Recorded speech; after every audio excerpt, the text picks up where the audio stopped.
So I'm here today ripping out lesser celandine. It's popping up here on March 2nd. I'm near Philadelphia, and I'm gonna try to show everybody just what I gotta do in order to get this stuff out of here. I guess I'm going to have to adjust the camera to try and show ripping out weeds. I think that there's a lot of people that have had issues with this, and it's an invasive species.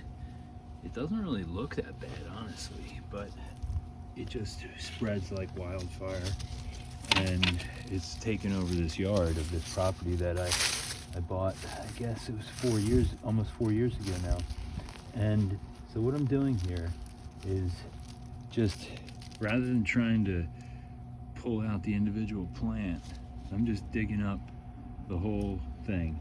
And you know, when you have a bigger area, just use a full-on shovel instead of like one of these little gardening spades. But if I come in and find, you know, okay, there's the thing, just get rid of all of it. And you gotta have buckets so you don't have to get up and try to go real far. But I'll see if I can find what the tubers look like. Yeah, some of them are gonna have no plants on them because, you know, maybe they're not blooming, but you can see the tuber for a big one right there, like popping out. And you got to get rid of all of those because they spread via the flowers, they spread underground, and sometimes you end up with like a big clump, and they, you know, will make the clumps together. But like, here's some other type of plant that I don't think I want to get rid of, so I'm trying to dig around it, and I can see that these little sprouts of lesser celandine are popping out. And you know, they're kind of weaved all in around my other plants. So this is, you know, you can't really go with the scorched earth approach when you have other plants all around. But I'm just trying to dig it out. And you know, maybe I could, you know, use the little touch of death with the glyphosate, you know, on a sponge, you know, later. But there's just so much of it that it would, I think, just require so much glyphosate to try and do it that way right now. And maybe if I had nothing else around it, we could try that approach, just spraying an entire area. But I just feel like this is faster. So here's some more of those tubers. And they spread, they roll around. You use the leaf blower, and you know, they roll all over the place. I'm also, English ivy was one of the first things I was trying to get off this property. So anywhere I see that, I'm going to be pulling that out too. But I mean, I think it's important to know that this is early spring, and it's one of the first things that pops up. And you know, there's no trunks or anything like that. You know, no woody material.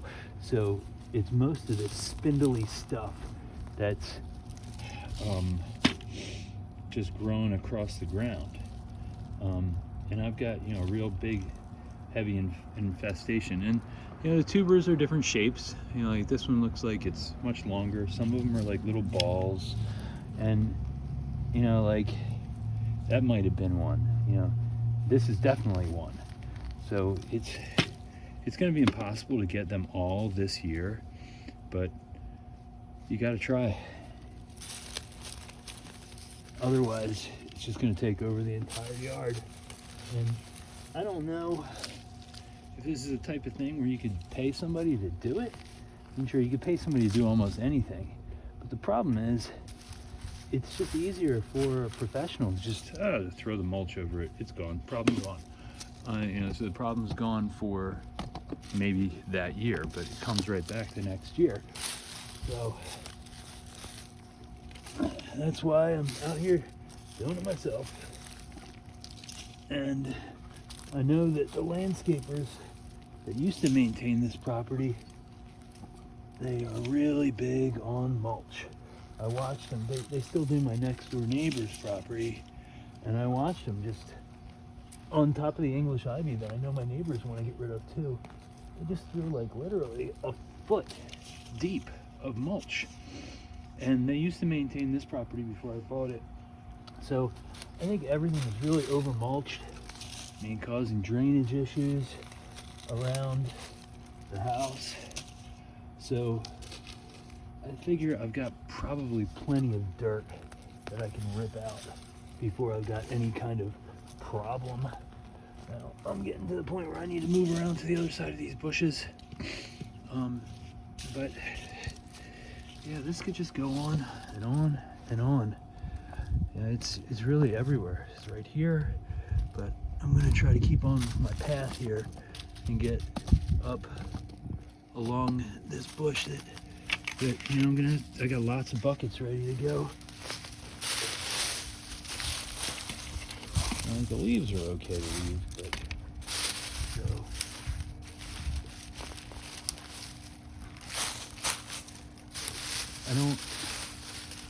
I want to separate the stuff.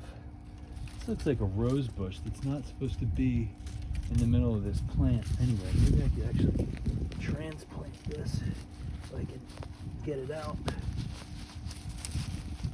a better location for it. Let's see. Probably a way to not transplant the rose bush, but use that to kill it. So no big deal.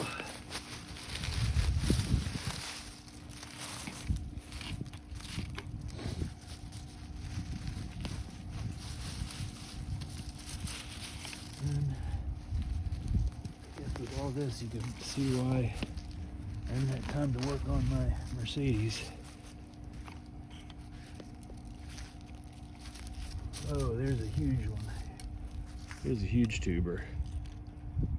Is that the leaf out of there? There's two huge ones.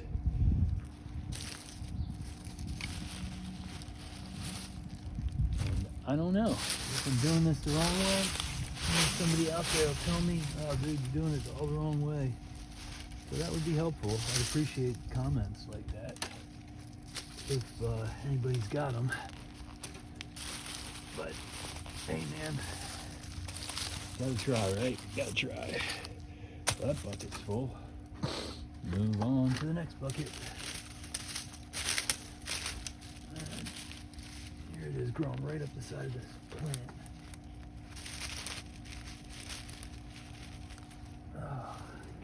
Thorns in my face, wearing my wearable rags, so it doesn't matter if I ruin my clothes.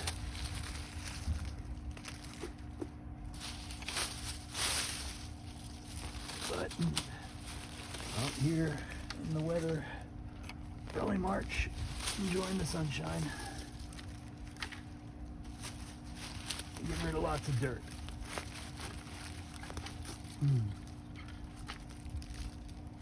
But yeah, Lesser Celandine seems to be like the first thing to pop up. Now, snowdrops and winter aconite, they're also up. Winter aconite's actually already flowered, which is really pretty cool. But it looks similar because it's still got like that buttercup. They call this stuff like fig buttercup, Lesser Celandine. So, all right, working my way back. Forever and ever.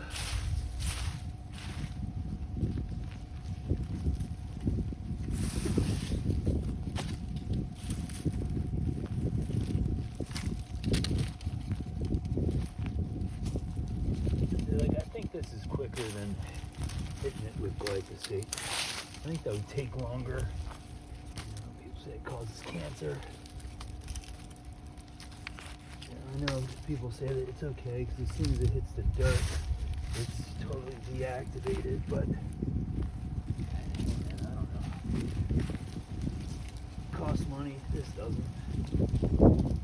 I guess if I need to get rid of dirt, it's probably killing two birds with one stone.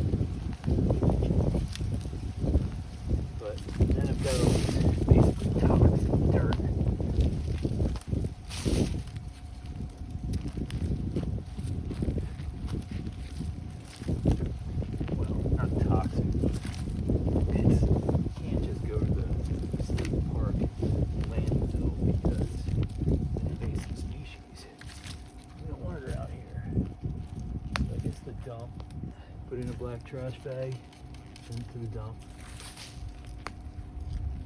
And again, this is not going to get it all, but it's better than just letting it grow, which is what I've done the last 3 years.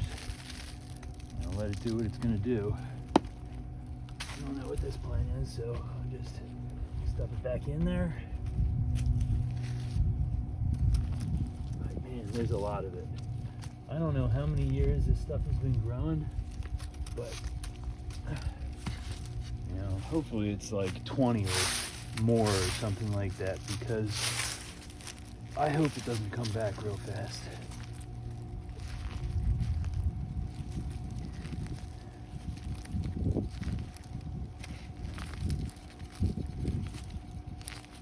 And that's my boring video, but that's what it takes, I think, to get rid of this stuff. I mean, it's a shame because it kind of looks pretty. Flowers popping up, but we'll say don't be fooled by that stuff. Don't be fooled. Time to get another bucket. And it's just going to be more of the same. So I'll end this video, but not sure if it helps anybody to see how miserable of a process it can be. So maybe get on it early, man. You can identify it early in the spring before it flowers, when it's like the first thing up. I think that maybe that's the time to get it. You know, that way you're not hurting the flowers that have already bloomed. I might be hurting flowers that haven't bloomed, but I'm not pulling out any big bulbs. So, so I feel like I'm not doing any damage. But hey, my bucket's full, so that's good enough for now. Not sure what was visible, but I'll show you what else, I mean, how much more I have to do. And this area here, last year I dug it out with a shovel, and there's some up there that still needs to be gotten. And this whole area I dug out with a shovel, but there's more, and it's coming back. And I started into it a little bit, but this area is gonna be overwhelming. Got all my leaves, trash cans full of leaves over here, but it's just everywhere. So lots of flowers popping up over here, but yeah, get rid of that lesser celandine.